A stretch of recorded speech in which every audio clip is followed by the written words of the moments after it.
जनवरी आती है, सपने दिखाती है, जाता जाता दिसंबर हकीकत से रूबरू कराता है। जय दोस्तों, मैं पुनीत उपाध्याय आपका आधार मैथ जब प्रथम हमले हमारा चल रहा है मिशन आधार, जिसमें हम आपको क्लास का मैथ के बारे में पूरी प्रिपरेशन करा रहे हैं। इसमें अब हमारा चल रहा है लेसन नंबर 1 वास्तविक संख्या है। इसमें हमने कुछ नंबर्स पहले भी जाने हैं और आज हम फिर वास्तविक संख्या पर चर्चा करने वाले हैं। तो ये वास्तविक संख्या के बारे में जानते हैं पहले हम। तो लिखते हैं वास्तविक संख्या।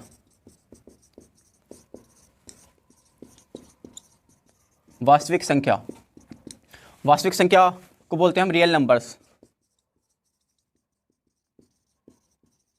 रियल नंबर्स, तो रियल नंबर कौन से होते हैं? तो देखते हैं, वे सभी संख्याएं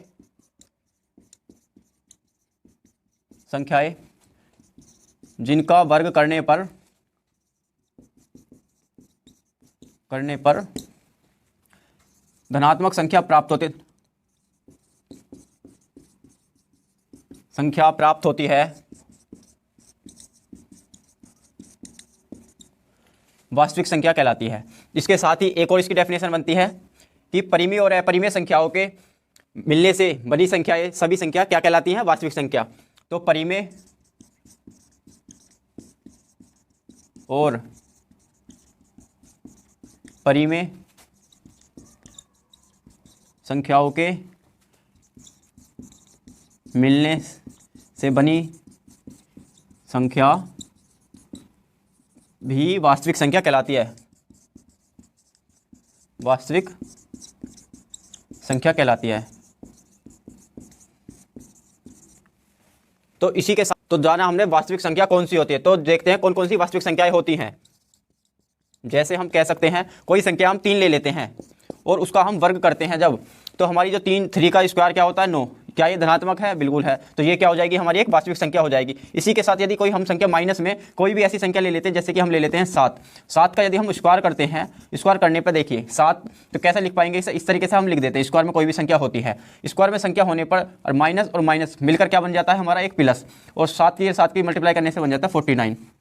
क्या हमारी कोई संख्या पॉजिटिव आ रही है? आ रही है, बिल्कुल। तो ये भी हमारी क्या हो जाएगी? वास्तविक संख्या। इसी तरीके से यदि कोई भी संख्या रूट में आ रही है तो रूट की संख्या भी हम जान पाएंगे। जैसे कि इस तरीके से हम देखते हैं, यहाँ पर हमारी कोई संख्या 4 है जैसे, और 4 में इस संख्या का यदि हम वर्ग करते हैं, वर्ग करने पर आपको पता होगा और आगे भी विस्तार में बताऊंगा कि स्क्वायर से हमारा रूट कैंसिल हो जाता है, और कैंसिल होने के बाद हमारी संख्या क्या आ रही है? 4। जितनी भी संख्या रूट में भी होंगी पॉजिटिव संख्या है, वे भी हमारी सभी वास्तविक संख्याएं कहलाएंगी। तो इसको हम अच्छे से जान पाए होंगे। तो इसी के साथ और चलते हैं हम अपने, जो आसानी से समझ पाएंगे इसी के विपरीत अवास्तविक या काल्पनिक संख्याओं की तरफ। तो काल्पनिक संख्याओं की तरफ चलते हैं। काल्पनिक संख्या या अवास्तविक संख्या, यदि जिसकी किताबों में ये अवास्तविक मिले तो इसे हम समझ जाएंगे आसानी से। अवास्तविक संख्याएं, जिसको हम क्या बोलते हैं? इसको इमेजिनरी नंबर्स भी बोलते हैं इंग्लिश में।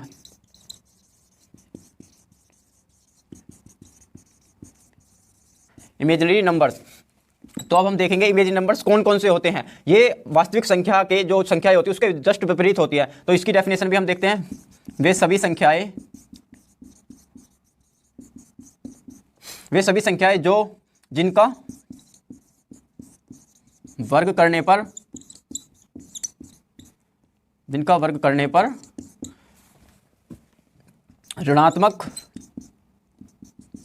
ऋणात्मक संख्या प्राप्त होती है,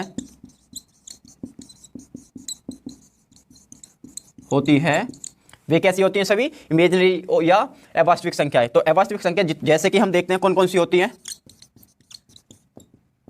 जैसे जितनी भी संख्याएं हमारी रूट में होंगी, अंडर रूट में या वर्गमूल में, वो सभी संख्याएं हमारी अवास्तविक होगी। तो इसकी एक डेफिनेशन छोटी सी ऐसी है, जिसका मान निश्चित रूप से संभावित नहीं हो पाता है, वे सभी काल्पनिक संख्या भी होती हैं।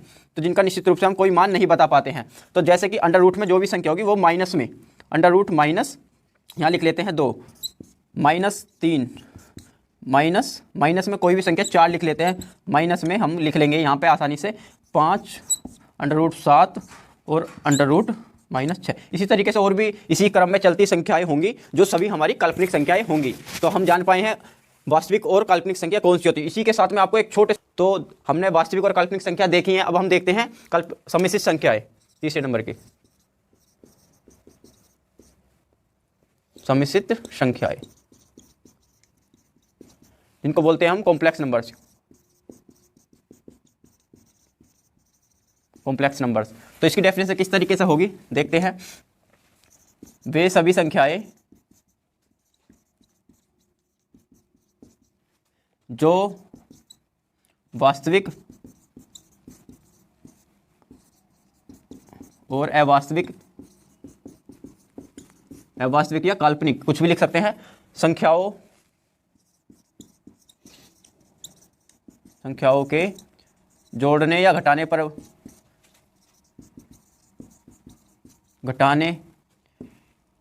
से बनती हैं, वे सभी क्या कहलाएंगी, हमारी सम्मिश्र संख्याएं। तो सम्मिश्र संख्या कौन कौन सी हो सकती है देखते हैं। जैसे कोई भी हमारी एक वास्तविक संख्या ले लेते हैं, जैसे कि 5 हमारी एक पॉजिटिव है जिसका हम वर्क करेंगे तो भी 25 आना जो पॉजिटिव होता है। तो एक संख्या हम इमेजिनरी ले लेते हैं जो माइनस में होती है, जो कि हमारी इस तरीके से, इसको हम जोड़ देते हैं। किस तरीके से जोड़ेंगे सर, -√3 में। तो इस तरीके से जो हमारी संख्या बनेगी हमारी ये एक काल्पनिक संख्या होगी। क्या होगी ये, काल्पनिक। साथ ही दूसरी देख लेते हैं हम, जैसे कि हम यहाँ 7 ले लेते हैं और माइनस लिख देते हैं।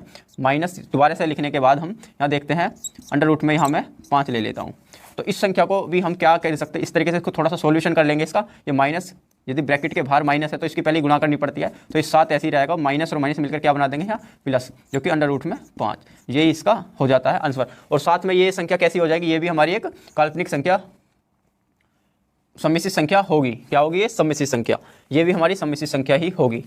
ठीक है, तो अब हम चलते हैं वास्तविक संख्या की तरफ। तो वास्तविक संख्याएं हमारी कौन कौन सी होती हैं और किस तरीके से होती हैं, हम इन तीनों संख्याओं को एक साथ जान पाए हैं। और अब हम अपनी वास्तविक संख्या की तरफ चलते हैं। क्वेश्चन और भी बनता है हमारा कि वास्तविक संख्याओं में, दो वास्तविक संख्याओं के बीच में किसी नंबर की हमें वास्तविक संख्या जाननी हो तो वो किस तरीके से पता चलेगी देखते हैं। तो हम हेडिंग लगा लेंगे, दो वास्तविक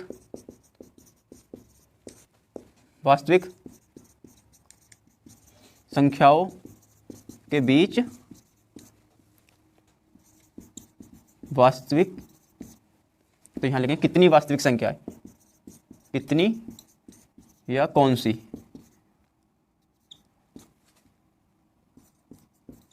वास्तविक संख्या ज्ञात करना।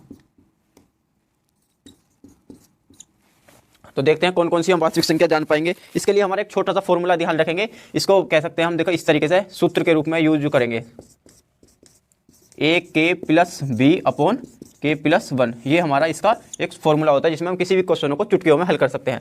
तो हम क्वेश्चन देख लेते हैं इस तरीके से। तो एक संख्या हम मान लेते हैं पहली और दूसरी संख्या की तरफ। तो एक संख्या हमारा जैसे क्वेश्चन है ये हमारा यहाँ पर, तो हम लिख लेते हैं 5 और a बराबर हम ले लेते हैं 5 और b बराबर हम ले लेते हैं कोई भी ऐसी संख्या जैसे कि हम मान लेते हैं 3। तो इन दोनों संख्याओं के बीच हमारी इनके बीच में जो पहली वास्तविक संख्या आएगी वो कौन सी होगी। तो हम k बराबर जो हमारी 1 ले लेते हैं, हमें एक v संख्या ज्ञात करनी है, एक v संख्या ज्ञात करें। तो हम अपने सूत्र के द्वारा इसको आसानी से हल कर पाएंगे। फॉर्मूले में जाते हैं हम अपने, तो a का मान हमें दिया हुआ है 5, तो a की जगह हम 5 लिख लेते हैं, मल्टीप्लाई, क्योंकि इनके बीच में मल्टीप्लाई है। k कितना दिया हुआ है, 1, प्लस b बराबर दिया हुआ है हमें 3 और k बराबर 1 है और 1 नीचे है। तो 5 एकम 5 और प्लस 3, 1 और 1 मिलकर 2 बन जाते हैं, और 5 और 3 मिलकर क्या बनेंगे, 8, और नीचे आएंगे 2। और मैंने आपको डिवाइड के बारे में थोड़ा सा बता दिया, मैं अभी बता देता हूँ। जब भी कोई ये संख्या होगी एक तरीके से डिवाइड के रूप में मानी जाएगी, बटे का निशान है, इसका मतलब ये भाग का निशान। इसको हम आसानी से किस तरीके से करते हैं, ये ऊपर वाला क्या हो जाता है हमारा अंश, जिसको हम बोल देते हैं भाज्य, और नीचे वाला क्या होता है हमारा हर, जिसे हम बोलते हैं भाजक। तो भाज्य ऊपर आज यहाँ आ जाता है और भाजक यहाँ पर। इसका टेबल हम कितनी बार पढ़े, जो 8 आ जाए, तो 2 4 जा 8। इसको आसानी से इस तरीके से कर पाएंगे, पर हमें इस तरीके से नहीं करना है। हम इस चीज़ को जान पाए हैं तो हम इसे यहीं खत्म कर सके, 2 4 जा 8। तो यहाँ से आ जाएगा हमारा 4। इसी k का मान जो आता है हमारा, जो इसके बाद जो संख्या होगी हमारी वो आएगी 4। तो हम देख पा रहे हैं 5 के बाद 4 ही होती है, तो ये हमारा आंसर एकदम सही माना जाएगा। तो क्वेश्चन नंबर 2 देखते हैं हम अब अपने। तो देखते हैं a का मान अब हम यहाँ ले लेते हैं -3/2, और b का मान यहाँ लेते हैं हम 5 बटे यहाँ ले लेते हैं 4। तो इसी तरीके से हम k का मान निकालने के लिए k को मान लेते हैं हम यहाँ पर कुछ भी 24 25 26 कुछ भी मान सकते हैं, ऐसी अनंत संख्या कोई सी भी जो माननी हो हमें। तो देखते हैं हम यहाँ मान लेते हैं अपनी 15वीं संख्या। तो k का मान यहाँ ले लेते हैं हम 15 नहीं लेके 12 ले लेते हैं, आसान रहेगा। 12वीं संख्या ज्ञात करनी है, तो उसे किस तरीके से जान पाएंगे हम देखेंगे। हमारा फॉर्मूला है यहाँ पर ए के प्लस बी अपॉन के प्लस 1। इसको हम थोड़ा सा याद रखेंगे जिससे हम आसानी से इन क्वेश्चनों को कर पाएंगे। तो देखते हैं यहाँ पर ए का मान रख देते हैं। हमारा ए का मान दिया हुआ है -3/2 और के दिया हुआ है हमें यहाँ पर 12, और यहाँ पे आपको चिन्ह दिख रहा होगा, यहाँ पे हमारा चिन्ह दिया हुआ है प्लस का, और बी का मान रख लेते हैं हम 5/4 बटे में के का मान दिया हुआ है हमें 12 और 1 यहाँ पे दिया हुआ है। तो देखते हैं आगे इस क्वेश्चन को चलाते हैं।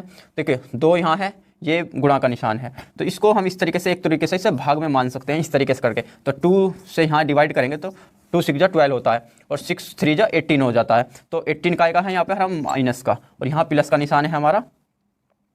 और यहाँ पर एक चीज़ और दी हुई है 4, इसकी 4 की जो मल्टीप्लाई हम करेंगे, ये 4 है यहाँ पे, तो 1 बचेगा, कुछ नहीं बचेगा, तो इसकी हमें एलसीएम भी लेना पड़ेगा, क्योंकि यहाँ का तो हमारा फुल्ली खत्म हो गया है, या 4 बचा है, 4 की मल्टीप्लाई अब हम इसमें भी करेंगे। और हमारा क्या है यहाँ पर 5 बटे में हमारा कुछ क्या बच रहा है, 1 बचा था, 4 एकम 4, और नीचे एक चीज़ और बची है हमें 12 और 1 13 हो जाएगा। तो इसी क्वेश्चन को हम थोड़ा सा इसको मैं यहाँ ले जाते हैं हम यहाँ पर। तो 18 से 18 की गुणा 4 में करेंगे, 18 4 जा 72, माइनस का रहेगा पर, प्लस 5 और यहाँ 4 है, ये 13 है, जिसके नीचे कुछ नहीं है, 1 मानेंगे। 1 को यदि यहाँ 13 ये एक संख्या बन जाती है पूरी, यदि इसको हम मल्टीप्लाई में लाएंगे तो इसे उल्टा कर देंगे संख्या को। किस तरीके से करेंगे, इस तरीके से। यदि 1 कहाँ था हमारा नीचे, तो अब कहाँ जाएगा 1 ऊपर, और 13 ऊपर था तो ये कहाँ जाएगा हमारा नीचे। इस तरीके से हमारा ये आसानी से हो जाएगा।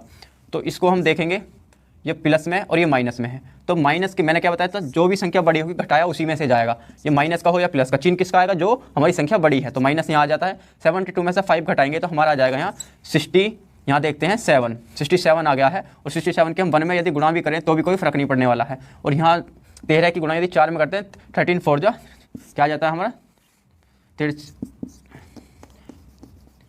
52, ये काय का है हमारा प्लस का ही है। इन दोनों में कोई कॉमन तो है नहीं जो हमारा आसानी से कट जाए, तो हमारा यही हमारा आंसर हो जाएगा माइनस के 67/52।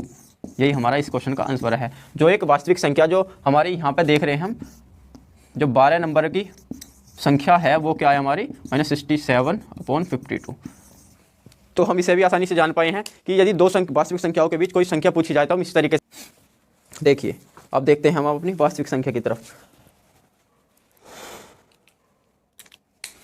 हम मान लेते हैं एक वास्तविक संख्या, ए को कोई भी संख्या मान सकते हैं, बी को कोई भी, जो भी हमारी एक धनात्मक वास्तविक संख्या हो। तो ए को हम जैसे यहाँ 5 मान लेते हैं, और साथ में बी को हम यदि -7 या कुछ भी माने, या यहाँ पे हम 3/2 भी लिख सकते हैं।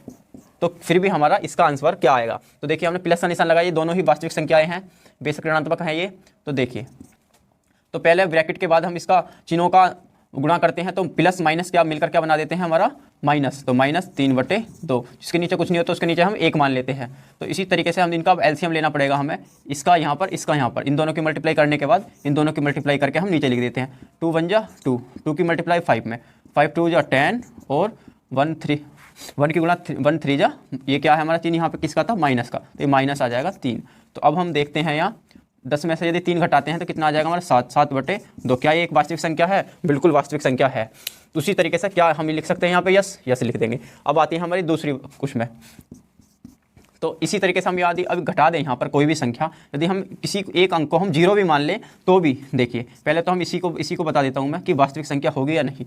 माइनस है हमारा यहाँ, और -3/2। इसी तरीके से हम चिन्हों को बदलेंगे तो माइनस माइनस मिलकर क्या बना देगा हमारा प्लस, तो प्लस 3/2 हो जाएगा। इसके नीचे कुछ नहीं, उसके नीचे 1 हमेशा माना जाएगा। कोई भी संख्या यदि 2 भी लिखी हुई है तो ये रेशनल नंबर भी है 1, क्योंकि इसके नीचे 1 है। रेशनल नंबर का मतलब है 3/1, ये 3/1 मानी ही जाएगी। इसलिए जिस संख्या के नीचे कुछ भी नहीं होगी वो भी हमारी रेशनल नंबर ही होती है। उसी तरीके से हम बात को आगे बढ़ाते हैं। तो यहाँ पर इसका दोबारा से इस तरीके से एलसीएम होगा, तो क्रॉस मल्टीप्लाई करेंगे, 5 2 1 जा 2 हो जाएगा यहाँ पर, और 5 2 जा 10 हो जाएगा, और प्लस का निशान है तो यहाँ 3 एकम 3 हो जाएगा। इसी तरीके से आगे लिख लेंगे हम, और 10 और 3 कितने हो जाएंगे, और 13, और नीचे आ जाएगा 2, तो ये कितना हो जाएगा 13/2। ये भी इसी का आंसर है। और देखते हैं क्या एक वास्तविक संख्या है, बिल्कुल है। तो इसे भी हम क्या लिख सकते हैं यहाँ पर, यस। तो अब चलते हैं हम तीसरी गुणा में, मल्टीप्लाई में 3 देखते हैं। अब यहाँ पे हम कोई भी ऐसी संख्या मान लेंगे जो वास्तविक संख्या होगी, इसी को मान लेते हैं। देखिए पहली संख्या हमारी 5 है, और दूसरी हमारी क्या है, मल्टीप्लाई में -3/2। इसी संख्या को आगे बढ़ाते हैं। यदि इस तरीके से होगी तो क्या होगी, देखते हैं। तो इसकी हम मल्टीप्लाई करेंगे आपस में, माइनस यहाँ तो जिसके आगे कुछ नहीं है वो तो प्लस का ही माना जाएगा। 5 3 जा 15, काय का चिन्ह है यहाँ पर माइनस का, गुणा में हमारा माइनस का कोई फर्क नहीं पड़ता, माइनस का चिन्ह माइनस का ही रहता है यदि दूसरा माइनस का ना हो।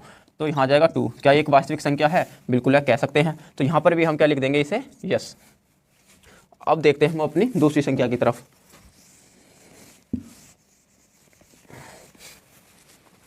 अब चलते हैं हम भाग वाली संख्या की तरफ।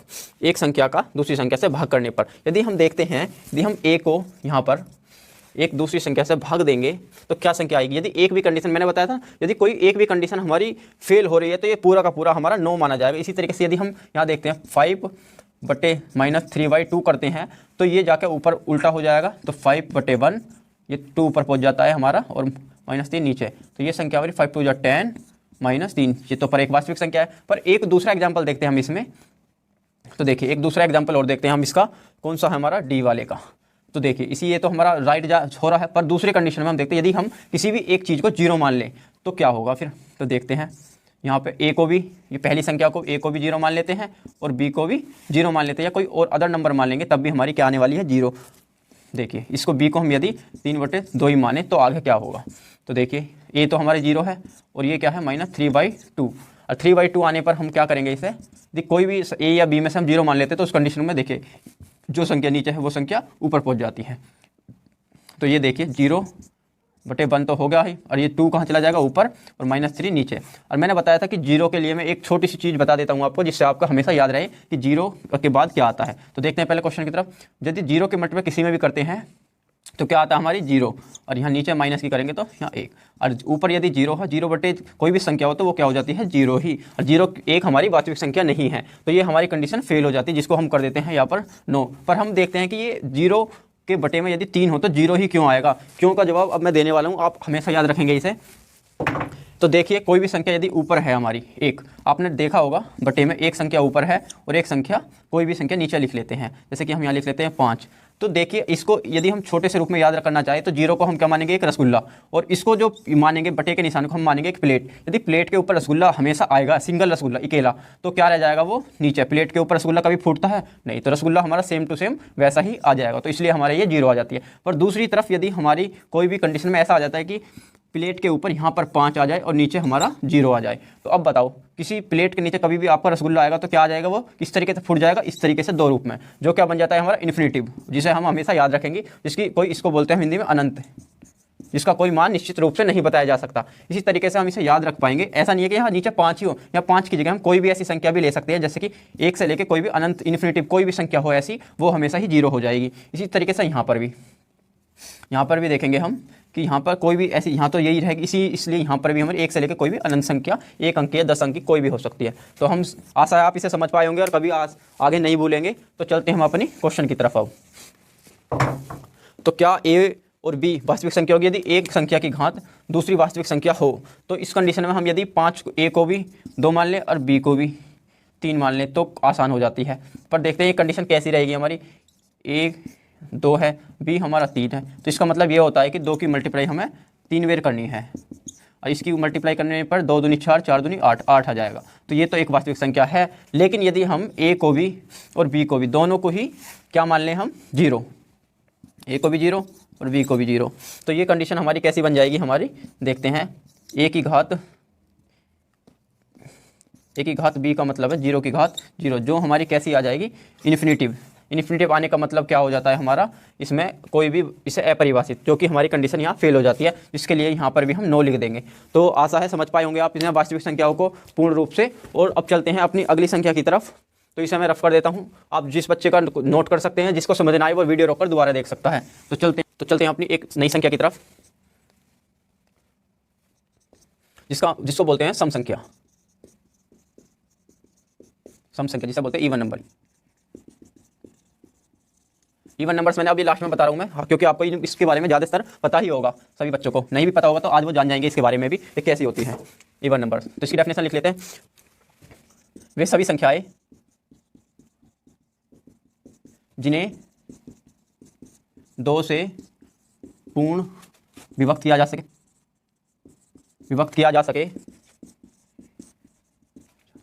सकता हो हो, वे सभी क्या कहलाएंगे? हमारी सम संख्या है। जैसे कि देख सकते हैं हम 2, 4, 6, 8, 10, 12, 20, इसी तरीके से ये संख्या अनंत तक हमारी जाएंगी। इस संख्या में यदि हम 2 जोड़ दें तो आगे अगली हमारी सम संख्या आ जाएगी। और इसके बारे में हम छोटा सा एक दो क्वेश्चन लिखेंगे कि इसमें पूछ लेता है सबसे छोटी सम संख्या कौन सी है। तो सबसे छोटी सम संख्या हम देखते हैं,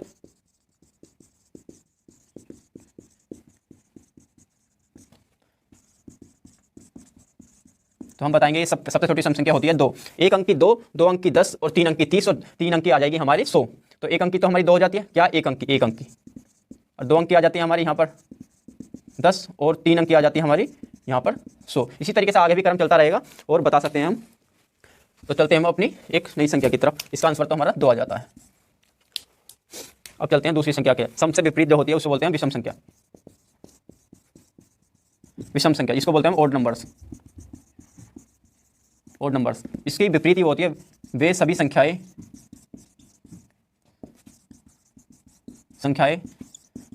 जिन्हें 2 से पूर्ण विभक्त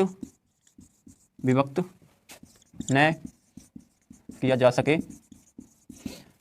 वे सभी क्या कहलाएंगे? हमारी विषम संख्याएं। तो देखते हैं विषम संख्याएं। तो सबसे पहले हम देखते हैं विषम संख्या। तो विषम संख्या कौन सी है? सबसे छोटी 1, उसके बाद आती है 3, 5, 7, 9, 11, 13, 15, 17, 19, 21, इसी तरीके से ये भी अनंत तक जाएंगे, जिसकी कोई सीमा नहीं होती है। कितनी भी बड़ी संख्या उसमें यदि हम एक और जोड़े तो एक हमारी नई संख्या मिल जाती है। तो इसके जैसे इसमें देखेंगे सबसे छोटी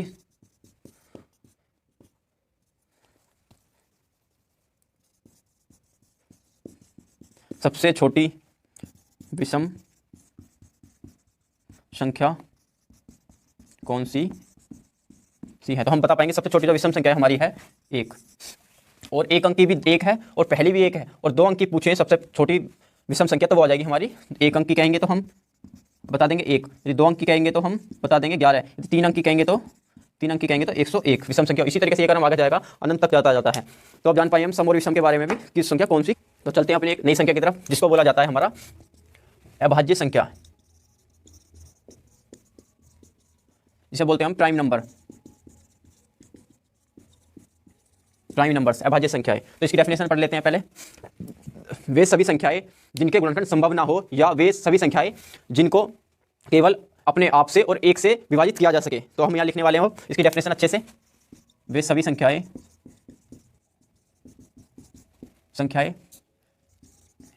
जिनके गुणनखंड संभव न हो, या दूसरी डेफिनेशन लिख लेते हैं इसके, वे सभी संख्याएं जिनको 1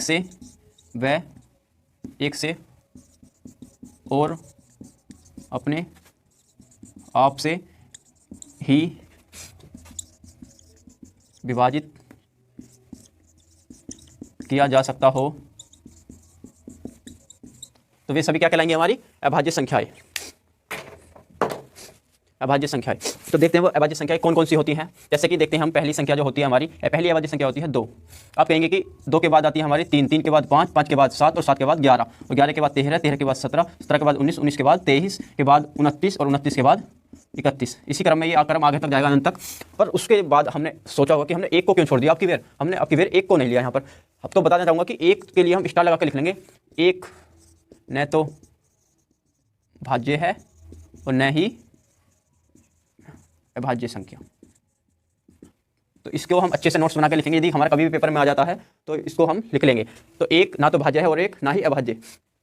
तो देखिए अब देखते हैं हम अब अपनी संख्या की तरफ। इसमें कुछ क्वेश्चन लिख लेते हैं जो हम अच्छे से जो एग्जाम में पूछे जाते हैं। तो यहाँ पर आती है सबसे छोटी सम अभाज्य संख्या और सबसे छोटी अभाज्य संख्या, दोनों ही हमारी 1, 2 होती है। 2 एक एक्स्ट्रा करैक्टर होता है जिसमें सबसे ज़्यादा खूबी होती है 2 में, सम भी है, अभाज्य भी है, सबसे छोटी भी है। ऐसी काफ़ी सारी खूबियाँ 2 में छिपी हुई हैं। तो देखते हैं सबसे छोटी सम और सबसे छोटी सम अभाज्य संख्या होगी। कौन सी होगी सबसे छोटी अभाज्य संख्या? हम बोलेंगे उसको 2, जो कि एक सम भी है और एक सबसे छोटी भी है। दूसरा लिख देंगे यहाँ सबसे छोटी विषम अभाज्य संख्या होगी। तो हम यहाँ विषम अभाज्य संख्या लिखेंगे तो यहाँ लिख सकते हैं, उसके बाद जो आती है विषम भी है और सेकंड नंबर की, इसे दूसरी भी बोल सकते हैं, सबसे छोटी विषम या सेकंड नंबर की अभाज्य संख्या कौन सी होती है हमारी? 3। अब चलते हैं तीसरी क्वेश्चन की तरफ, जो हम देखते हैं 1 से 25 तक अभाज्य कितनी अभाज्य संख्या होंगी? 1 से 25 तक कितनी 1 से 25 तक कितनी अभाज्य संख्या होंगी? तो हम देखेंगे यहाँ पर ही मैं दिखा देता हूँ आपको। देखेंगे 1 2 3 4 5 6 7 8 9, उसके बाद कितने तक बोला था मैंने? 25 तक। तो यहाँ डिवाइड, तो ये हमारी कितनी संख्या हो जाएंगी हमारी यहाँ? 9। इसी क्रम में आगे चलेंगे, 1 से 50 तक कितनी अभाज्य संख्या होंगी? तो 1 से लेकर 50 तक कितनी अभाज्य संख्या होंगी? तो इन्हें बता देंगे हम यहाँ पर कितनी हो जाएंगी हमारी संख्या? 50 तक हमारी 15 संख्या हो जाती हैं। और तीसरा लिखते हैं हम यहाँ पर 1 से 100 तक कितनी अभाज्य संख्या होंगी? तो 1 से 100 तक कुल जो अभाज्य संख्या होंगी वो हमारी होंगी 25। तो हमने जाना कि अभाज्य संख्या कौन सी और कौन सी होती है। ये क्वेश्चन ही हमारे एग्जाम में एक रूप से आ जाते हैं, जो एक नंबर में पूछे जाते हैं 10th क्लास में भी और भी अन्य क्लासों में भी, और ये बेस भी है जो हमें जानकारी को याद रखना आवश्यक है। तो चलते हैं हम अपनी अभाज्य की जगह भाज्य संख्या की तरफ। इसको हम यहाँ लिखने वाले हैं दूसरी जो है हमारी भाज्य संख्या, जिसको क्या बोलते हैं हम यहाँ पर? Composite number. कंपोजिट नंबर इसको बोलते हैं हम, कंपोजिट नंबर। तो इसकी डेफिनेशन किस तरीके से बन जाएगी? कंपोजिट नंबर का मतलब है वे सभी संख्याएं जो एक व स्वयं के अलावा अन्य संख्याओं से पूर्ण विभक्त होती हैं या जिनका के गुणनखंड संभव हो, वे सभी संख्या क्या कहलाएंगी? हमारी भाज्य संख्याएं। जैसे हम लिखते हैं यहाँ पर, जैसे देखते हैं हम कोई भी संख्याएं है, हम यहाँ लेते हैं सबसे छोटी कंपोजिट भाज्य संख्या होती है हमारी 4, उसके बाद होती है हमारी 6, 6 के बाद होती है 8, 8 के बाद 9, 9 के बाद हम लिख देते हैं 10, 10 के बाद हमारी 12, 12 के बाद 14, 14 के बाद 16, 16 के बाद हमारी 18 और 18 के बाद 20 और 20 के बाद 21 भी आती है, 21 भी यहाँ हमारी आती है। तो इसमें हम देख लेते हैं, इसी में अब देखते हैं 2 के हम गुणनखंड संभव कर सकते हैं, 2 गुणा 2 करके 4 लिख सकते हैं। उसी तरीके से 6 को हम 2 गुणा 3 लिख सकते हैं और 4 को 4 गुणा 4 या 2 चौक 8 भी लिख सकते हैं। तो देखते हैं हम इसमें कुछ क्वेश्चनों का इसका आंसर हम देंगे, जिनको पता है वो कमेंट बॉक्स में लिख देंगे और जिनको नहीं पता है वो हमारे आंसर की प्रतीक्षा करेंगे। तो देखते हैं, इसमें पहला क्वेश्चन देता हूं मैं, इसमें भी सबसे छोटी भाज्य या भाज्य संख्या होगी, कौन सी होगी सबसे छोटी भाज्य संख्या? हम देखते हैं यहाँ पर सबसे छोटी जो हमारी भाज्य संख्या है वो है 4। यदि यहाँ ऐसे भी आ जाएगी सबसे छोटी सम भाज्य संख्या भी बोल दे तब भी हमारी 4 ही आंसर होगा। तो दूसरा क्वेश्चन देखते हैं, सबसे छोटी विषम भाज्य संख्या होगी। इस क्वेश्चन का सभी ध्यान लगेंगे कि ये क्वेश्चन आगे पूछा जाता है, सब इसमें कुछ गलतियां कर देते हैं। जैसे कि अब देखते हैं सबसे छोटी विषम अभाज्य संख्या पूछी जा रही है हमारी, तो हम बता सकते हैं कि इसके बाद सबसे छोटी है हमारी 9, 9 को भी हम जान सकते हैं। सब 1 या 2 को ही 4 को तक ही याद रख पाते हैं, पर इसको 9 भी अब नया क्वेश्चन पूछा जा रहा है कि सबसे छोटी विषम भाज्य संख्या, अभाज्य ना पूछकर भाज्य संख्या पूछ लेता है, तो इसका भी हम अच्छे से ध्यान रखेंगे। उसी प्रकार यदि पूछ ले वहाँ पर सबसे 2 अंकों की पूछ ले, यदि यहाँ पर 2 अंकों की या 2 अंकों की सबसे बड़ी भाज्य संख्या कह दे तो हम उसको यहाँ पर 10 लिख सकते हैं, 10 बता सकते हैं, इसे लिखने की कोई जरूरत नहीं है। तो हम जान पाए हैं अब भाज्य संख्याओं को भी अच्छे से। तो चलते हैं हम अपनी एक नेक्स्ट संख्या की तरफ, जो हमारी इसका नाम है हमारा पूर्ण संख्याएं। तो पूर्ण संख्याएं के बारे में भी जानेंगे। एक होता है होल नंबर्स, जो हमारे पूर्ण संख्या पहले ही पढ़ चुके हैं, जिन्हें बोलते हैं पूर्ण संख्याएं। अब चलते हैं हम दूसरी वाली पूर्ण की तरफ। तो पूर्ण संख्याएं देखते हैं हम, उसको बोलते हैं पूर्ण संख्याएं। वे कौन कौन सी होती हैं देखते हैं। पूर्ण संख्याएं उसको बोलते हैं हम perfect number, perfect numbers, perfect numbers. तो परफेक्ट नंबर के लिए इसकी डेफिनेशन हम इस तरीके से लिख सकते हैं, इसकी डेफिनेशन हम लिखेंगे, वे संख्याएं जिनके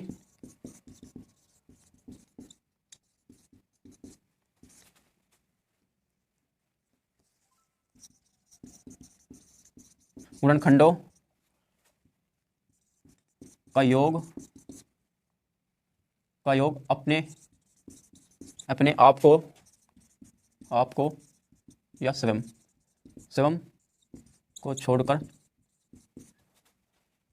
वही संख्या होता है। वे सभी क्या कहलाएंगे? Perfect number. जैसे हम देख सकते हैं, जैसे एक सबसे छोटी जो हमारी परफेक्ट नंबर है वो है 6। 6 को भी अच्छे से ध्यान रखेंगे। अब 6 पर भी क्वेश्चन काफ़ी बनने लगे। 6 के हम यदि गुणनखंड करें तो 1 गुणा 6, 2 गुणा 3, इसी तरीके से लिख सकते हैं ना। इसके अलावा कोई और तो है नहीं। तो अब देखते हैं, मैंने क्या बताया, अपने आप को छोड़कर इसको छोड़ देंगे तो 1 + 2 + 3 का यदि हम जोड़ेंगे 1 और 2 3, 3 और 3 6, वही संख्या आ रही है। उनके गुणनखंडों को अपने आप को या स्वयं अपने आप को छोड़कर जो उनका योग क्या बैठ जाए, उनका योग वही संख्या आ जाए। तो ऐसी दूसरी संख्या देखते हैं हम, दूसरी संख्या हमारी कौन सी होगी। तो एक हम दूसरी संख्या लिख लेते हैं 28। 28 को भी देखते हैं, तो लिखते हैं हम 1 गुणा 28। सबसे पहले तो ये लिख लेते हैं, फिर लिखते हैं 2 गुणा 14, फिर लिख लेते हैं हम 4 गुणा 7। उसके बाद कोई और तो मुझे दिख नहीं रही, यही होती है। इसके अलावा भी कोई और होती है, यही होती है। तो देखते हैं अपनी दूसरी संख्या की तरफ। तो देखते हैं हम इसको, मैंने क्या बताया, अपने आप को छोड़कर, तो हम 28 को नहीं लेंगे। तो 1 + 2 + 4 + 7, तो इन सभी को जोड़ते हैं। देखो 1 और 2 3, 3 और एक और रह गया हमारे यहाँ पर 14 भी। तो 1 और 2 3, 3 और 4 7, 7 और 7 14, और 14 और 14 28। तो 28 हमारी आ जाती है। तो ये होती है हमारी एक परफेक्ट नंबर। इसके अलावा हमारा एक होती है 496। यदि हम इसके भी इसी तरीके से गुणनखंड करेंगे तो इसकी भी और एक संख्या होती है हमारी 196 के अलावा भी एक संख्या होती है जिसको बोलते हैं, ये होती है हमारी 8128। ऐसे और भी कुछ संख्या हो सकती है, ज़्यादा संख्या नहीं होंगी, यही कमी होंगी। पर अब हम जान पाए हैं पूर्ण संख्याएं कौन सी होती हैं, पूर्ण संख्याओं को भी अच्छे से समझ पाए हैं। तो चलते हैं हम अपनी नेक्स्ट संख्या की तरफ। तो देखते हैं अपनी एक नई संख्या तरफ जिसे बोलते हैं सहभाज्य संख्या। सहभाज्य संख्या जिसे बोलते हैं हम को प्राइम नंबर। को प्राइम नंबर, को प्राइम। इसकी डेफिनेशन ये होगी, जिन अभाज्य संख्याओं का HCF 1 होता है, मतलब वे संख्याएं युग्म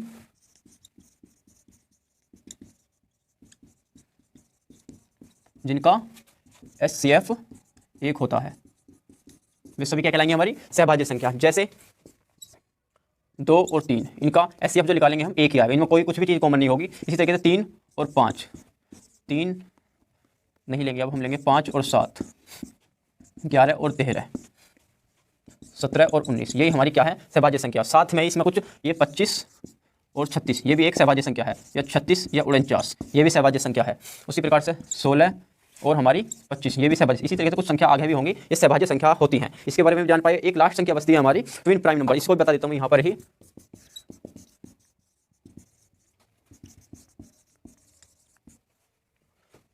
ट्विन प्राइम नंबर, इसको बोलते हैं हम डी अभाज्य संख्या।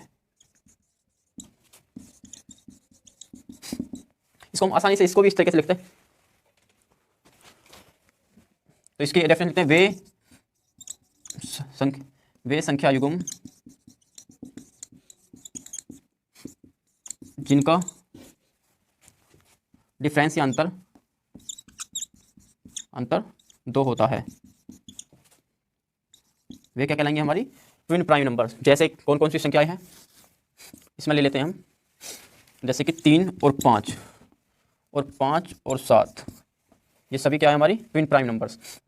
और हमारे यहाँ आ जाएगा हमारा 11 और 13, इनके बीच में भी 2 का डिफरेंस है, इनके में भी 2 का, इनके में भी 2 का, और आगे भी ऐसी 17 और 19, ये भी हमारी ट्विन प्राइम नंबर्स हैं। पर इसमें हमारा 25 और 36 यदि हमारे एक प्राइम नंबर्स के साथ साथ ये सहभाज्य संख्या है, पर ये एक ट्विन प्राइम नहीं है, क्योंकि इनके बीच का अंतर 2 से ज़्यादा है, तो ये ट्विन प्राइम नहीं माना जाएगा। ये सभी संख्या क्या है? हमारी ट्विन प्राइम, दी प्राइम संख्या है। तो हम जान पाए आप सभी संख्याओं को। और एक संख्या और बताई हुई थी मैंने आपको, जिसका नाम था रामानुज, उसको मैं आज अब दोबारा से बता देता हूँ। मैंने पहले ही उसे बताते समय संख्याओं का गिनवाते समय तभी बता दी थी, और मैं अभी उसको दोबारा से बता देता हूँ। रामानुज, लास्ट जो संख्या है हमारी रामानुज, रामानुजम संख्या। तो देखते हैं रामानुजम संख्या कौन सी है। तो इसका बता सकते हैं, वे संख्याएं, वे केवल एक ही संख्या है, वो संख्या जिसको 2 घनों के रूप में अलग अलग लिखा जा सके, जिनका योग बराबर आए। तो देखिए कौन कौन सी, जैसे कि आप देखते हैं हम यहाँ 1729 एक संख्या है, जिसको हम 2 प्रकार से, जिसको घनों को हम 10 का घन प्लस हमें लिखते हैं 9 का घन। तो इनको हम 2 प्रकार से लिखते हैं। साथ ही इसको हम इस तरीके 1729 को ही हम 12 की क्यूब प्लस 1 की क्यूब के रूप में भी लिख सकते हैं। जैसे कि ऊपर देखते हैं, 10 की क्यूब करने के लिए 10 गुणा 10 गुणा 10 लिखेंगे, उसी प्रकार 9 की क्यूब करने के 9 गुणा 9 गुणा 9, या इसको डायरेक्ट भी लिख सकते हैं। इसको मैं गुणा करना बताना चाह रहा था, इसलिए मैंने आपको ये इस तरीके से बताया है। तो इसको हम किस तरीके से, जब भी हम कभी एक इस तरीके की जीरो हो जिसके लास्ट में उसकी गुणा करनी हो, तो हम क्या करेंगे, पहले केवल ढाई के अंक की गुणा कर लेंगे, अंक की अंक में एक एकम एक, एक एकम एक, तो यहाँ हमारा 1 आ जाता है। उसके बाद जीरो की गिनती करके लिख देते हैं 1 2 3, कितनी जीरो है इसमें 3, प्लस इसका 9 की करेंगे, 9 9 जा 81, 81 9 जा 729, ये आ जाएगा। तो इनका यदि हम योग करेंगे तो क्या आ जाएगा 729, ये आ गया। इसी प्रकार इसका 12 की यदि क्यूब करते हैं हम, 12 गुणा 12 गुणा 12 प्लस 1 गुणा 1 गुणा 1, एक की गुणा कितनी भी करो, एक बार या अनंत बार, हमेशा एक ही आने वाला है।